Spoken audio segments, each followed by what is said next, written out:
Dragon Ball Daima Episode 5 Pansy was dedicated to introducing the series' new heroine who already made waves in the last episode in her disguise as the Masked Majin. Pansy had more reveals up her sleeve, however, and these new facts about her have already changed things majorly for Goku and his group. After Goku saved the Masked Majin in Episode 4 following a failed attempt at battling Goma's goons, she followed them and unmasked herself, hoping to learn more about her savior. The group was in a bit of a hurry and didn't feel like humoring her, but Pansy tagged along anyway, asking questions all the way. She was able to help lead them down a shortcut towards the third Demon World's Kadan Castle, where Glorio expected their paths would finally part. However, that's when it was revealed that Pansy is actually a princess and was welcomed into the castle. Pansy's introduction marks a turning point in Daima. The first thing that fans learn about Pansy is without a doubt her bravery, as she was willing to face down Goma's gendarmerie alone, all in the name of fighting back against oppression. It's certainly an effective way to endear a character to the audience quickly, and it also emphasizes her spunky nature, as she's clearly acting in this capacity in secret. While Pansy may have been in trouble if Goku hadn't been there to help out, that does nothing to diminish the courage that she put on display. As Pansy travels with Goku in his group, she asks them lots of questions, but also does her fair share of answering questions, unlike Glorio. Pansy proves that she has some ability with magic, something that could come in quite handy in the future. She also reveals that she has some talent with tinkering with machines, an ability that's sorely missing from Goku's group at the moment since they had to leave without Bulma. Pansy then reveals the most shocking information of all, that she's actually the daughter of the third Demon World's king, and ensures they get into the castle with ease. Pansy fits pretty neatly into the character archetype of the rogue princess, a subversion of the typical princess who is always in need of rescue.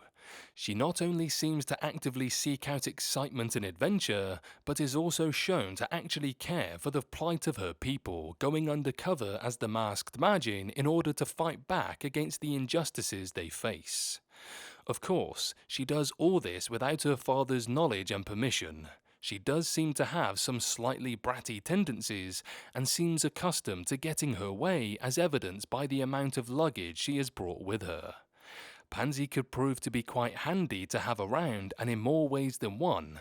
Her mechanical and technological knowledge is obviously going to come in handy, at least until Bulma arrives, and she's proven with her bomb-making ability that this knowledge can be weaponized. Pansy's role as a princess could also be invaluable to rely upon, potentially getting Goku and his group through difficult situations. Her magical ability and at least familiarity with it could also be quite an asset if magic is truly as common in this world as she made it seem. On the other hand, Pansy's courage and conviction could also get the group into a lot of trouble. Pansy may have a hard time holding back if she sees people being mistreated, which seems to be very common in the demon realm, and that could blow the group's cover very easily. Granted, Goku is already bad enough in this regard, so the two could easily get into a lot of trouble together. Pansy also gives off the vibe that she's not likely to take direction well, which may especially be a problem with her butting heads with Glorio already.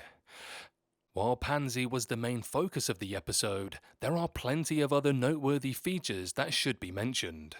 The animation in this episode, like the previous ones, was absolutely top-notch.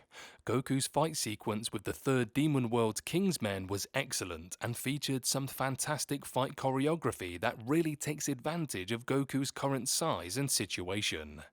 His use of Super Saiyan was a welcome surprise, assuring fans that his power is as great as it ever was. The episode was well paced also and built up Pansy plenty before revealing her role as a princess. The world building going on in the demon realm was also on point, just like in prior episodes. It established a number of key facts, such as the average lifespan of a demon realm Majin, the powers that Majin wield such as magic, and helped further clarify and emphasize the leadership structure that the demon realm has. It raises new questions as well. If all Majin wield magic, What kind of magic is Glorio capable of using? Could this perhaps explain how he was able to fly without knowing about Ki? Pan's addition to the gang is definitely going to change up the group dynamic quite a bit, introducing a chaotic element which is likely to be a good thing overall. More importantly though, the core cast of DAIMA has now been assembled and every major character that fans knew about before the start of the series has now been met. That means all the pieces are finally in place to kick the plot into high gear. With 20 episodes planned for DAIMA, the series is now a quarter of the way through, so it's time to start getting serious about dealing with Goma and the Tamagami. Dragon Ball DAIMA is off to a very promising start, and with Pansy on board, it looks like things are only going to get better.